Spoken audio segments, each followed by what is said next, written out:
तो गाइस कैसे हैं आप सब लोग। रीइंकार्नेशंस के एपिसोड 190 के साथ हाजिर हो। तो लास्ट एपिसोड के एंड पे ज़ैंग साशा सोच रही होती है कि अब मैं क्या करूँ। एक तरफ मेरा ब्रदर डा हुआंग और दूसरी तरफ ज़ैंग काई है। यहाँ पर किसके पर भरोसा करूँ, क्योंकि डा हुआंग तो मेरे पर बिल्कुल ही भरोसा नहीं करता और हमेशा मुझे मारने की बात करता है। मैं ब्रदर ज़ैंग काई के पर भरोसा करती हूँ तो हो सकता है कि मेरे चांसेस बढ़ जाए जिंदा रहने के भी और साथ ही सीक्रेट राम से फायदा हासिल करने के भी। तो कहते तो फिर ठीक है, मैं जाकर एम्पर से बात करके आती हूँ। तो वो फैसला कर लेती है और कहती है अब मैं जा रही हूँ, जाकर एम्पर से बात करती हूँ और ज़ैंग काई को बचाने के बारे में उनसे बात करूंगी ताकि वो ज़ैंग काई को बचाएं। फोर्थ प्रिंसेस अपने रूम से बाहर निकलती है तो सामने एक नौकरानी खड़ी होती है। प्रिंसेस से कहती है मुझे ये बताओ कि सेवंथ प्रिंसेस कहाँ पर है, कहीं वो अभी तक फादर के बेडरूम के बाहर तो नहीं उसका इंतजार कर रही। फादर उसे मिलना नहीं चाहते। नौकरानी उसे कहती है हाँ मैम ये बात वाकई में सच है, सेवंथ प्रिंसेस अभी तक वहीं पर है, फादर उसे मिलना नहीं चाहते, इसी वजह से फादर ने उसे अंदर नहीं बुलाया। साथ ही ज़ैंग साशा से पूछते हैं मुझे ये बताओ कि एल्डर्स प्रिंस कहाँ पर है, क्या तुम्हारे पास उसके बारे में कोई न्यूज है। तो नौकरानी उसे कहती है एल्डर्स प्रिंस तो इस वक्त तुम्हारे स्लॉटर ग्राउंड के ऊपर है, वो मास्टर ज़ैंग काई को वहाँ पर लेकर गया क्योंकि उन्होंने उसके खिलाफ मौत का ऑर्डर जारी किया है और उसे अभी वहाँ पर मरवाने के लिए स्लॉटर ग्राउंड के ऊपर लेकर गए हैं ताकि उसकी गर्दन काटी जा सके। बात सुनते ही ज़ैंग साशा को एक झटका लगता है। वो कहती है ऐसा नहीं हो सकता। साथ ही वो सोच रही होती है मुझे जल्दी से जल्दी अपने फादर के पास जाना होगा, जाकर फादर को सीक्रेट के बारे में बताना होगा। मैं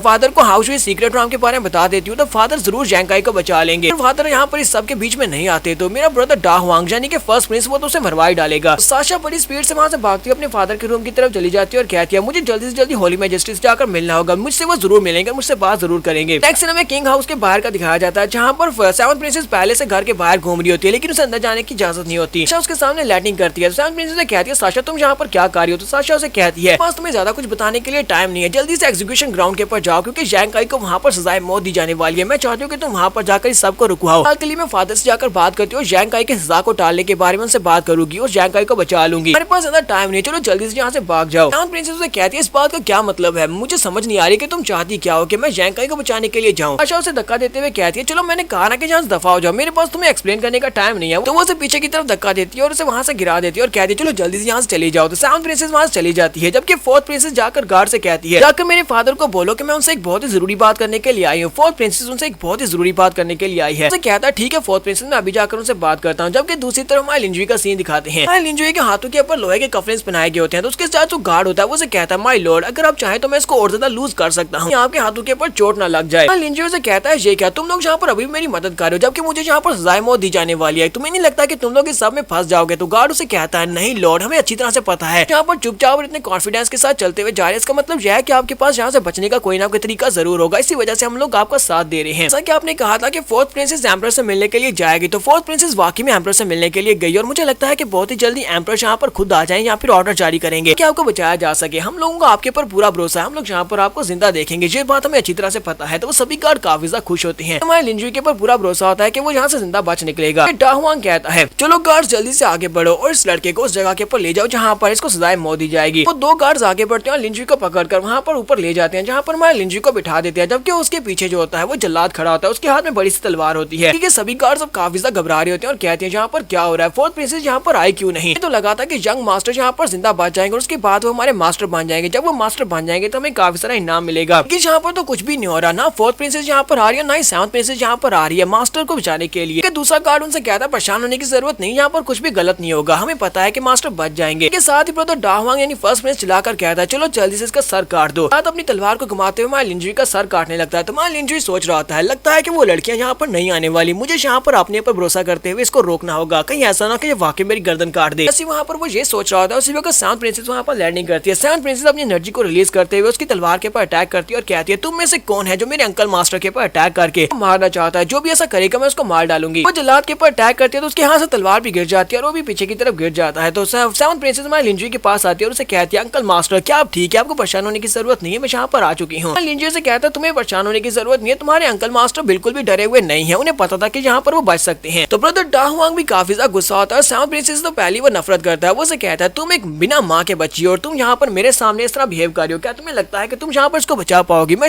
यहाँ पर इस लड़के ज़ैंग काई के साथ साथ तुम्हें भी मार डालूंगा, तुम दोनों यहाँ पर मरोगे। लिंजुई उठकर खड़ा हो जाता है और उसे कहता है तुम तो वाकई में बहुत ज्यादा एरोगेंट हो, तुम इस बारे में भूल चुके हो कि लास्ट टाइम मैंने तुम्हें कितनी बुरी तरह से पीटा था, अगर तुम वो भूल चुके हो तो मैं फिर से यहाँ पर तुम्हें पीट सकता हूँ। ब्रदर डा हुआंग यानी फर्स्ट प्रिंस जो होता है वो यहाँ पर इस बात से काफी ज्यादा खुश हो रहा था कि माई लिंजुई के हाथ के ऊपर जो लॉक होता है 10,000 ईयर ब्लैक आयरन के साथ बना होता है, यानी कि 10,000 साल पुराने ब्लैक आयरन के साथ, और एक बहुत ही पावरफुल ब्लैक आयरन होता है। लिंजुई से कहता अच्छा तो तुम्हें लगता है कि ये 10,000 साल पुराना ब्लैक आयरन ये मुझे रोका रख सकता है, चलो जरा गौर से देखना। लिंजुई वहाँ पर अपने हाथों को खींचता भी नहीं है, किसी के साथ ही वो कफलिन्स नीचे गिर जाते हैं। लिंजी के हाथ से वो कफलिन खुद ही नीचे गिर जाते हैं। हमारा लिंजी भी इस बात से काफी हैरान होता है कि मैं तो इन्हें तोड़ने वाला था लेकिन ये खुद ही नीचे गिर गए हैं। प्रिंस और साउंड प्रिंसेस दोनों ये देखने के बाद काफी ज्यादा हैरान होते हैं और कहते हैं ये अचानक से क्या हो गया, ये कफलिन्स अपने आप कैसे गिर गए। मेन गार्ड होता है वो दूसरे गार्ड से कहता है मैंने तुम्हें कहा था कि कफलिन्स को थोड़ा सा ढीला करना है ताकि मास्टर के हाथ के ऊपर चोट ना लगे, तुमने उनको इतना ज्यादा ढीला कर दिया कि वो अपने आप ही हाथ के ऊपर से नीचे गिर गए। ऐसा ना कि हम लोग भी यहाँ पर फंस जाए। गार्ड बेचारा बहुत ज्यादा घबरा जाता है और कहता लगता है कि सब कुछ खत्म होने वाला है, फर्स्ट प्रिंस को पता चल गया तो हम सभी को मार डालेगा। के साथ ही लिंजी वहाँ पर अपनी याक्षा को रिलीज करता है और कहता है मैंने यहाँ पर बहुत ही पावरफुल लॉक्स को भी खोला है, 10,000 साल पुरानी ब्लैक आयरन तो मेरे सामने कुछ भी नहीं है, मैं इससे भी ज्यादा पावरफुल लॉक्स को ओपन कर चुका हूँ। अगर तुम अभी मुझे मारना चाहते हो तो फिर आओ मुझे मार कर दिखाओ। और साथ ही वो सोच रहा था जो जेलर से यानी जो गार्ड से काफी ज्यादा अच्छे थे, इन्होंने मेरे साथ काफी अच्छा बर्ताव किया, इसी वजह से मैंने यहाँ पर मरने नहीं दे सकता ना ही फंसने दे सकता हूँ। फर्स्ट प्रिंस पावर्स को रिलीज करते हुए लिंजी के ऊपर अटैक करता और कहता है इस लड़के को यहीं पर रोको, तुम मेरे करीब मत आओ। बाकी के सभी लोग भी उसके ऊपर अटैक करने के लिए आगे बढ़ जाए, जबकि लिंजी याक्षा के साथ उनके ऊपर एक ही अटैक करता है, सभी लोग वहीं पर नीचे गिर जाते हैं। फर्स्ट प्रिंस के ऊपर भी अटैक करता है जिसके साथ ही फर्स्ट प्रिंस डर के मारे घबराकर वहीं पर अपने घुटनों के बल नीचे गिर जाता है और उसे कहता है क्या तुम वाकई मुझे मारना चाहते हो। लिंजी उसे कहता है तो तुम्हें क्या लगता है कि मैं तुम्हें मार नहीं सकता। उसी वक्त वहाँ पर और भी गार्ड्स आ जाते हैं। तो फर्स्ट प्रिंस उसे कहता है कि हमारी हाउस डायनेस्टी की आर्मी यहाँ पर आ चुकी है, अब तुम मेरा कुछ भी नहीं बिगाड़ पाओगे, तुम मुझे मार नहीं पाओगे। लिंजी उसे कहता है लिंजी कहता लगता है कि यहाँ पर बहुत सारे लोग मरने वाले हैं, ये सारे के सारे आर्मी गार्ड तो वैसे मेरे हाथों से मारे जाएंगे। इसी के साथ ही फोर्थ प्रिंसेस साशा वहाँ पर पहुंच जाती है। साशा वहाँ पर आने के बाद कहती है सभी लोग रुक जाओ, सभी से कहते हैं कोई भी ब्रदर जैंग काई के खिलाफ कोई भी कदम नहीं उठाएगा। फर्स्ट प्रिंस से कहता है सिस्टर चलो शुक्र है कि तुम यहाँ पर आ गई हो, चलो जल्दी से यहाँ पर आओ, मेरा साथ दो, हम दोनों मिलकर जैंग काई के ऊपर अटैक करते हैं, उसे मार डालते हैं। जबकि साशा उसे कहती है ब्रदर प्लीज मुझे माफ करना, लगता है कि मुझे यहाँ पर ये बात कहकर तुम्हें डिसअपॉइंट करना होगा। बात सुनते ही वो काफी हैरान हो जाता है और कहता है जैंग साशा जी तुम क्या बात कर रही हो, तुम यहाँ पर जैंग काई के साथ तो नहीं मिल गई, अगर तुम जैंग काई के साथ मिल गई तो मैं तुम्हें बता दूं, तुम इसके साथ मिली हो तो फिर मैं तुम दोनों को मार डालूंगा, तुम मेरे सामने नहीं टिक सकती। साशा उसे कहती है प्रिंसेस अपने पास एक ऑर्डर निकालते हुए उसके सामने करते हुए कहती है ये फादर के ऑर्डर्स हैं, फादर जैंग काई से मिलना चाहते हैं, उन्होंने इसे मिलने के लिए अपने दरबार में बुलाया है, जल्दी से इस ऑर्डर को पढ़ लो। तो ये